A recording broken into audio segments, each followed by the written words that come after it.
Charges, मान लो 2 electron है तो 2 इलेक्ट्रॉनों के बीच की दूरी r ली गई है। इलेक्ट्रॉन पर चार्ज 1-1.6 और इलेक्ट्रॉन का मास जो हो गया तुम्हारा 9.1 × 10⁻³ kg। अब Fe जो इलेक्ट्रोस्टैटिक फोर्स है ये हो जाएगा Fe = 1/4πε0 Q1 Q2/r², 9 × 10⁹ Q1 Q2/r²। अच्छा, इसी तरह अगर हम ग्रेविटेशनल फोर्स लिखें तो Fg = Gm1m2/r², m1m2/r²। तो इसकी वैल्यू हो जाएगी 6.67 × 10⁻12 into 9.1 × 10⁻31, 9.1 × 10⁻31 अपॉन r²। अब हमें देखना है कौन सा स्ट्रॉन्गर है, तो हम इसे डिवाइड करें, that's Fe upon Fg।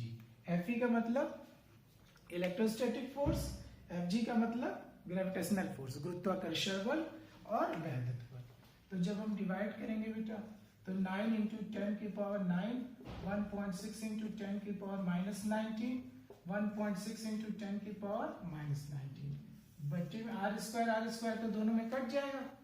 6.67 × 10⁻12, 9.1 × 10⁻31 into 9.1 × 10⁻31। जब हम इसे कैलकुलेट करेंगे तो Fe/Fg अप्रोक्सीमेटली 10⁻42 टाइम्स आएगा। इसका मतलब हुआ इलेक्ट्रोस्टैटिक फोर्स जो है वो अप्रोक्सीमेटली 10⁻42 टाइम्स ग्रेटर है ग्रेविटेशनल फोर्स के। अब एनसीईआरटी में इसे प्रोटॉन के लिए भी डिफाइन किया गया है। मतलब इलेक्ट्रोस्टैटिक फोर्स ग्रेविटेशनल फोर्स से बहुत स्ट्रॉन्ग फोर्स है, इसी का फील कराना, इसी का अनुभव कराना था। ओके, अब हम लोग अगले टॉपिक पे चलेंगे जो है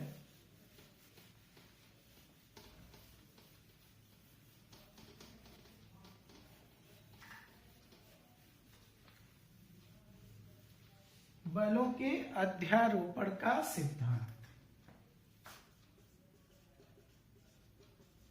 प्रिंसिपल ऑफ सुपरपोजिशन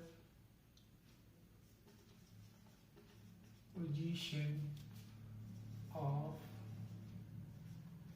फोर्सेस। बलों के अध्यारोपण का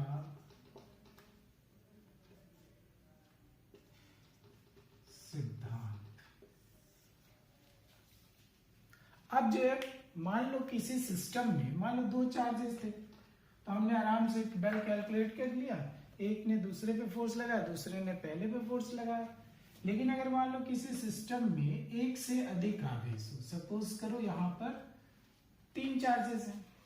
अब हमें अगर किसी एक आवेश पर बल निकालो, किसी एक आवेश पर हमें वैद्युत बल का मान निकालो, जैसे मान लो Q1 पे सपोज करो, तो अब यहाँ Q2 के कारण भी फोर्स निकाला जाएगा, Q3 के कारण भी फोर्स निकाला जाएगा। तो जो Q2 के कारण फोर्स होगा दैट इज F12। अब फोर्स वेक्टर है तो ये इस दिशा में होगा। इसी तरह Q3 के कारण जो फोर्स होगा दैट इज F13।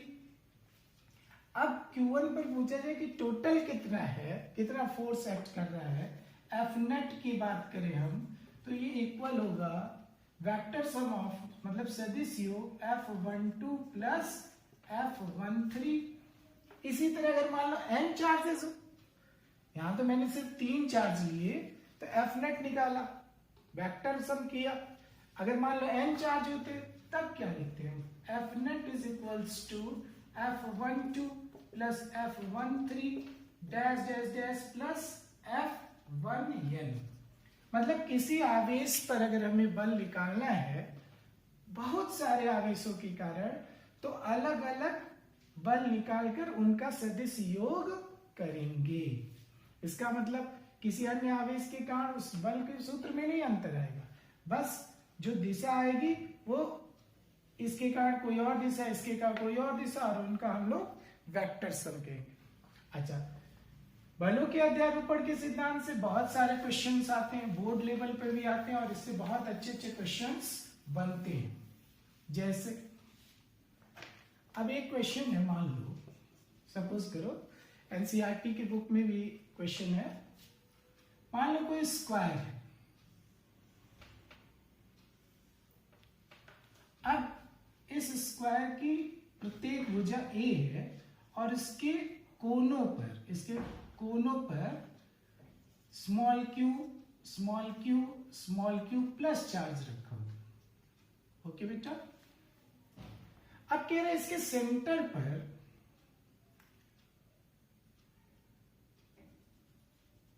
अगर कोई आवेश Q हो तो उस पर टोटल फोर्स कितना लगेगा, कितना बल लगेगा इस। अच्छा, सपोज करो मैं सेंटर को O कह दे रहा हूं और इनके वर्टिसेस किनारों को A B C D कह दे रहा हूं। ओके बेटा, अब देखो यहां सिमेट्रिकल चार्ज है। सिमेट्रिकल चार्ज मतलब सभी कोनों पर बराबर आवेश है और ये दूरी भी बराबर है। इसका मतलब यह आवेश इस कैपिटल Q आवेश पर कौन सा बल लगाएगा, अगर ये प्लस है तो इस पर कौन सा बल लगेगा, प्रतिकर्षण का बल लगेगा।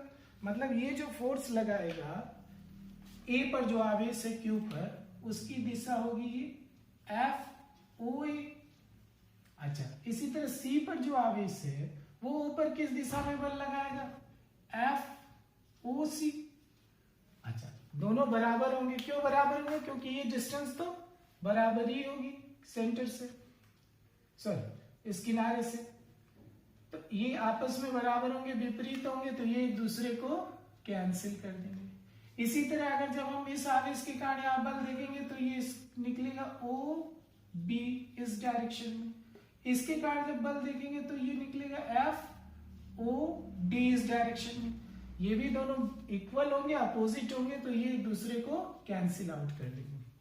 इसका मतलब सेंटर पर जो F नेट होगा दैट इज इक्वल्स टू 0। अगर कहीं सिमेट्रिकल चार्ज डिस्ट्रीब्यूशन है और इस तरह का शेप है तो उसके कारण सेंटर पर हमेशा इलेक्ट्रिक फोर्स 0 होगा।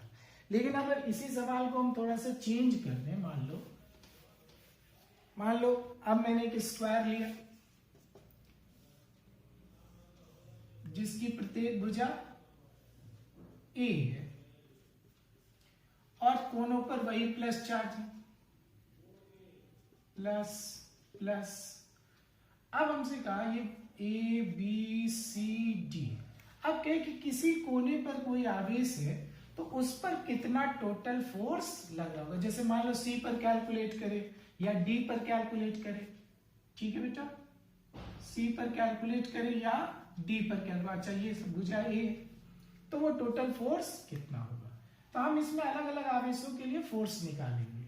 अच्छा, मान लो जो D पर आवेश है वो C पर कितना बल लगाएगा, FDC, sorry FCD, that is equals to कितना फोर्स लगाएगा, 9 इंटू 10 की पावर 9 Q इंटू Q बटा A स्क्वायर।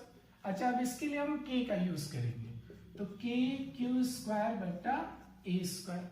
अच्छा, इसकी दिशा क्या होगी बेटा, इस डायरेक्शन में लगेगा, FCD। ओके, इसी तरह B पर जो आवेश है वो C पर कितना लगाएगा, FCD, that is equals to K Q square बटा A स्क्वायर, और इसका डायरेक्शन किधर होगा, इस डायरेक्शन में होगा। अच्छा, ये दोनों आपस में 90 डिग्री पे। हम लोग वेक्टर में जानते हैं कि अगर दो फोर्सेस 90 डिग्री पर हों, मान लो ये F है ये F है, तो इनका जो रिजल्टेंट F नेट होगा that is equals to F√2। अब देखो ये दोनों फोर्सेस बराबर हैं, तो इसका मतलब जो इसका रिजल्टेंट F डैश होगा that is equals to K Q square बटा A स्क्वायर √2। क्यों, क्योंकि इनके बीच 90 डिग्री का एंगल है, और 90 डिग्री फार्मूला कौन सा यूज किया मैंने, F is equals to, vector के लिए देख लो, R is equals to √A square plus B square plus 2AB to A square plus B square plus 2ab cos theta. अब थीटा 90 डिग्री है तो 90 डिग्री की वैल्यू 0 हो जाएगी, तो ए स्क्वायर प्लस बी स्क्वायर। अब मान लो दोनों सेम होंगे तो 2a स्क्वायर और ये हो जाएगा √2। इसको हम लोगों ने यूज किया यहाँ पर। ओके बेटा, तो ये एफ डैश किधर काम करेगा? अच्छा, दोनों फोर्स इक्वल है तो ये हाफ पर काम करेगा 45 डिग्री पर। मान लो मैंने इस रिजल्टेंट को ऐसे लिख दिया, ये डी पे आवेश के कारण यहाँ था और बी पे आवेश के कारण यहाँ बल था। अब क्यू पर भी एक आवेश है, सॉरी ए पर भी एक आवेश है। अब वह कितना बल लगाएगा यहाँ पर, ध्यान से देखो, तो ये हो जाएगा F C D that is equals to K Q square. अच्छा, ये डिस्टेंस कितनी होगी बेटा?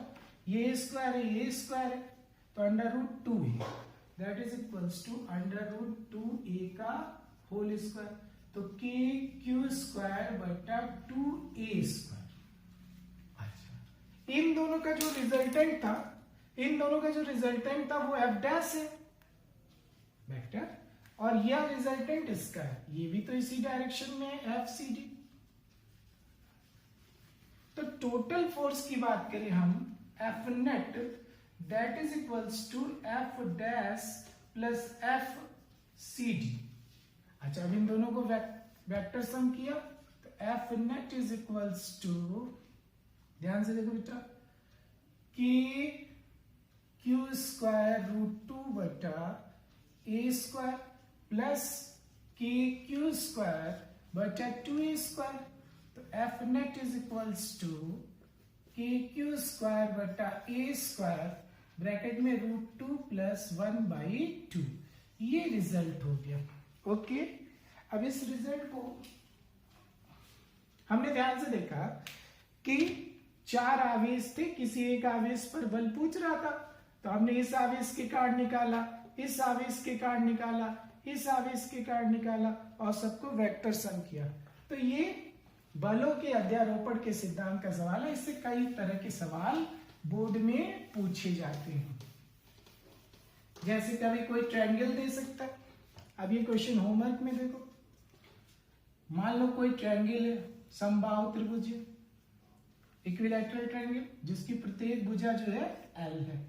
अब इसके वर्टिसेस पे चार्जेस रखे गए क्यू क्यू क्यू, और इसके केंद्र पर कोई आवेश कैपिटल क्यू है, तो पूछ रहा है कि कितना यहां पर फोर्स लगेगा। अब देखो, ये आवेश भी यहां बल लगाएगा, ये आवेश भी यहां बल लगाएगा और ये आवेश भी बल लगाएगा। ये ए हो गया, ये बी हो गया, ये सी हो गया, ये हो गया। तो यहां से जो बल लगेगा वो इस डायरेक्शन में लगेगा, यहां से जो बल लगेगा बेटा इस डायरेक्शन में लगेगा। ये हो गया मान लो एफ ओ सी, यहां से जो लगेगा एफ ओ बी।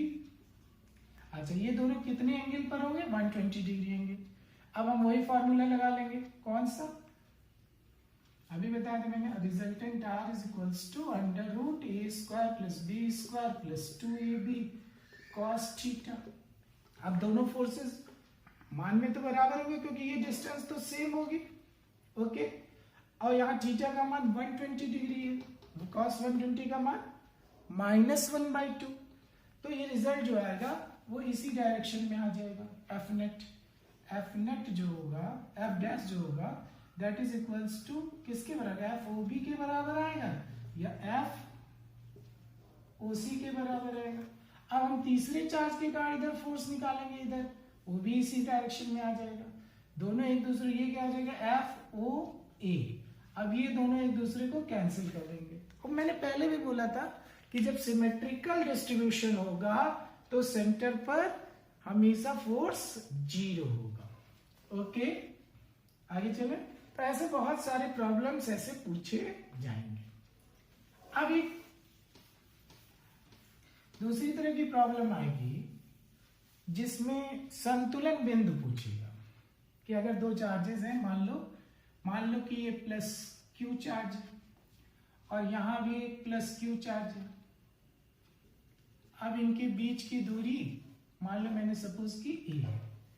अब अगर क्वेश्चन आया कि एक तीसरा चार्ज क्यू कहां रखें,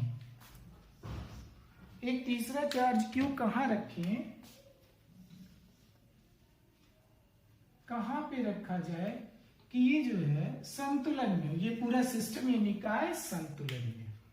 ठीक है बेटा, तो एक बात का ध्यान रखना है कि अगर दोनों आवेश समान प्रकृति के हो, जब दोनों आवेश समान प्रकृति के हो और किसी तीसरे आवेश को कह रहा हो कि उनको मिलाने वाली रेखा पे कहां रखा जाए, तो हमेशा ध्यान देना कि जब समान प्रकृति के आवेश होंगे, जब समान प्रकृति के आवेश होंगे तो तीसरा आवेश उनको मिलाने वाली रेखा के मध्य में रखा जाएगा, और विपरीत आवेश होंगे तो संतुलन बिंदु हमेशा उनको मिलाने वाली रेखा के बाहर होगा।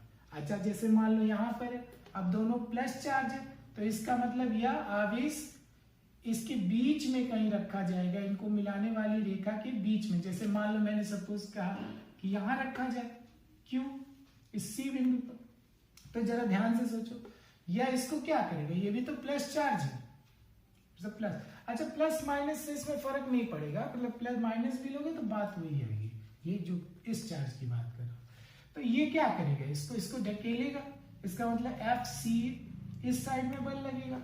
अब इस पे देखो तो इस साइड में बल लगेगा, एफ सी बी, तो ही तो संतुलन होगा। अगर हम मान लो इसको इधर रखेंगे तो दोनों तो एक ही साइड में इसको प्रतिकर्षित करेंगे, या इधर रखेंगे तो भी तो दोनों एक ही साइड में प्रतिकर्षित करेंगे।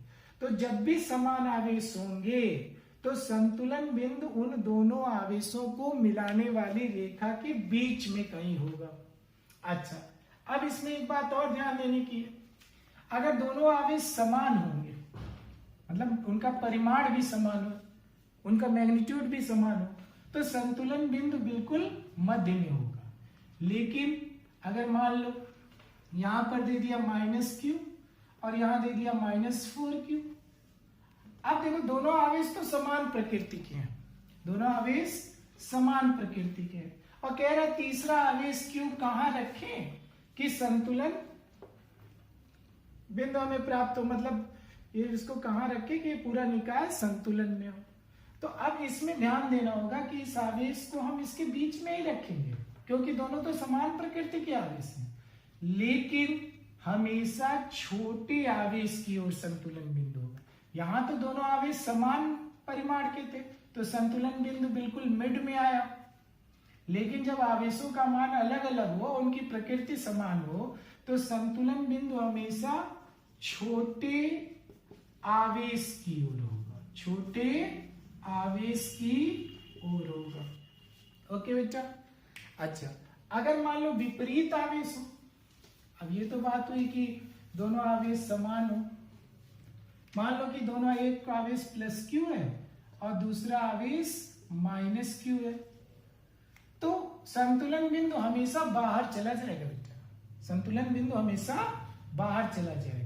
अब इस दशा में भी संतुलन बिंदु हमेशा छोटे आवेश की ओर होता है।